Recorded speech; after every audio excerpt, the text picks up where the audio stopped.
Si la teoría de la evolución fuese viable, si abrimos este frasco de mantequilla de maní, quizás no siempre, pero algunas ocasiones debería encontrar nueva vida adentro de él.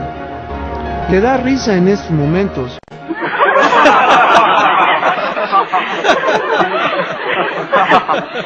Very good.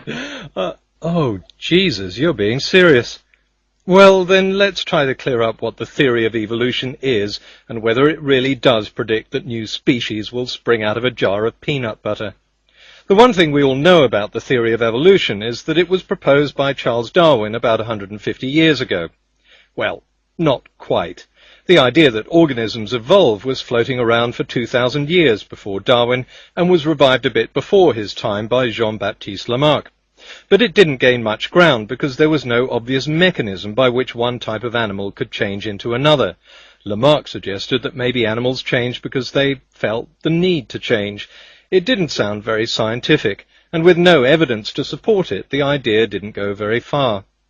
What Darwin did was to show a plausible mechanism by which these changes could happen. And let's not forget poor old Alfred Wallace, who came up with the same idea and published it jointly. The paper they wrote was this. Darwin had come up with what he called the principle of natural selection. These days, we tend to call this the theory of evolution as a kind of shorthand, but that's confusing, because we also use the term theory of evolution to describe the fact that organisms evolve. I want to leave the physical evidence and the proof of evolution for the next video. In this video, I just want to look at the mechanism, to see whether, sitting in our armchairs and not doing a bit of research, we can predict evolution in animals purely on the basis of what we know, that animals replicate themselves, and that the replication isn't perfect. There's always variation. Just taking these two known facts and nothing else, what do we expect might happen if we keep copying a hypothetical animal generation after generation in a changing environment? Let's say the Hypothecus lives in a tropical climate, grazing happily on grass and plants. We know from our two principles that not every Hypothecus is the same. This one has been born with a slightly longer neck. This one has slightly longer legs, the third has slightly longer claws, and the fourth has a slightly hairier body. Over time, herds of Hypothecus spread across the continent. But the climate changes and the continent dries up. Only scrubby bushes and hardy tubers can survive. The Hypothecus with the slightly longer neck can obviously get to more leaves than its neighbours. Inevitably, taller and longer-necked Hypotheca are better fed and fitter, and therefore reproduce more. A few generations later, the drought has caused overall numbers to dwindle, but there are more long-necked animals. But natural selection doesn't suddenly stop just because average neck length has increased. The longest of the long necks now has an advantage over ordinary long necks, and so the process continues. That's so easy to understand, you have to wonder why it's so misunderstood. I'm curious, is there anybody on the stage that does not agree in believe in evolution? All right, for the sake of Republican candidates and peanut butter man, I'll break this process into steps, and we'll see where the problem lies. Surely no argument there. By which I mean children are like their parents and inherit their traits. For example, if it gets colder, animals with hairier bodies will have a slightly better chance of survival. Pretty obvious? Like genes for hairy bodies. Genes that don't confer these advantages tend not to get passed on because the animals that carry them have a lower chance of survival. After years of rejecting these simple steps of natural selection, some creationist preachers are now embracing them.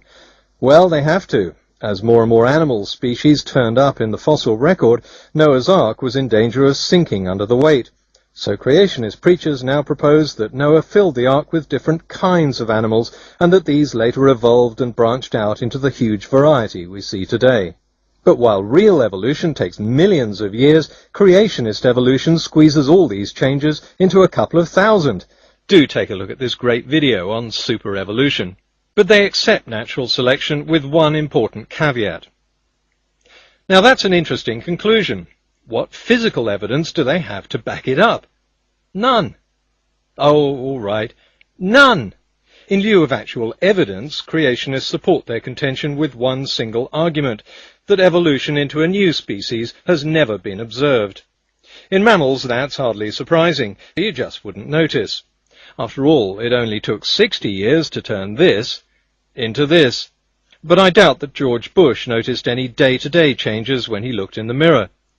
If every scientific phenomenon had to be directly observed, then we could wave goodbye to concepts like the flow of electricity, or the splitting of atoms, or the movement of the solar system around our galaxy. None of these can be directly seen. They're inferred from other observations. I'll leave the evidence of speciation for the next video and look at this through the example of our hypotheticus. We've seen how it can grow taller over time in order to survive a change of climate. But there may be other ways of surviving.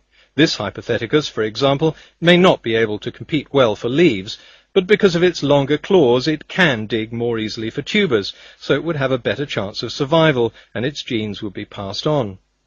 The question is not whether the hypotheticus would change over time, but what could possibly stop these changes from happening.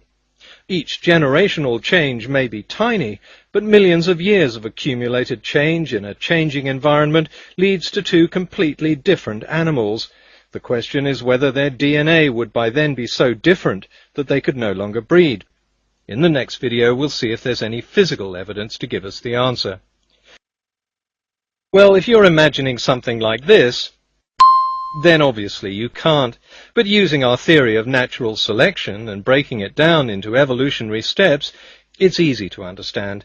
Simple organisms would have a sensory system, like the amoeba, which can sense heat, cold, and chemicals. This could then evolve into a sensory system with a central processor, just like in insects. Individuals with better organized centralized nervous systems would be able to do more things and pass on this improved trait. The central processor would get bigger and better. Again, in stages. I won't spend time explaining the evolution of the eye here because there are a number of good videos on YouTube that do that job, including this one. No, evolution requires variation. If information is a fancy way of saying bigger ears, hairier bodies, and longer necks, then fine, we know that happens. We can see it. If information means miraculously adding completely new parts, then of course that doesn't happen, and we know why. In the next video I'll show the evidence that animals adapt existing morphology for new tasks. Trying to characterize evolution as an accident doesn't change what it is, or the evidence for it, and clearly there's nothing random about natural selection itself, because genes survive only if they're best suited to survive. Mutations are just the inevitable result of DNA that didn't make a perfect copy, and they're very common. The result is variation, not some science fiction army of mutant ninja turtles. In fact, there's new evidence that mutations don't play such an important role in natural selection, and this might be a good time to look at what we've learned since Darwin. At the time Darwin and Wallace published their paper on natural selection, Louis Pasteur was developing his pathogenic theory of medicine, the idea that germs cause disease. But it would be laughable to presume that biologists haven't learned anything new about pathogens since 1860. Of course, our knowledge has advanced. So why would our knowledge of evolution be any different? Biologists now know that mutations may not be the big engine of change. DNA can be changed by proteins which turn genes on and off, a process known as cis-regulation. Epigenetics is a huge field, but it drastically changes Darwin's premise that genes are just passively sitting there, being manipulated by environmental changes around them. Putting this very simply, biologists have discovered that DNA can exaggerate traits that are being naturally selected. Instead of being the slow and steady change that Darwin envisaged, evolution seems to happen in fits and starts. It's as if natural selection is occasionally turbocharged. Cis-regulation and epigenetics might explain why this happens. These and many other discoveries don't overturn the 19th century idea of natural selection any more than modern microbiology overturns the discoveries of Louis Pasteur, but they do show that Darwin's ideas were crude and incomplete.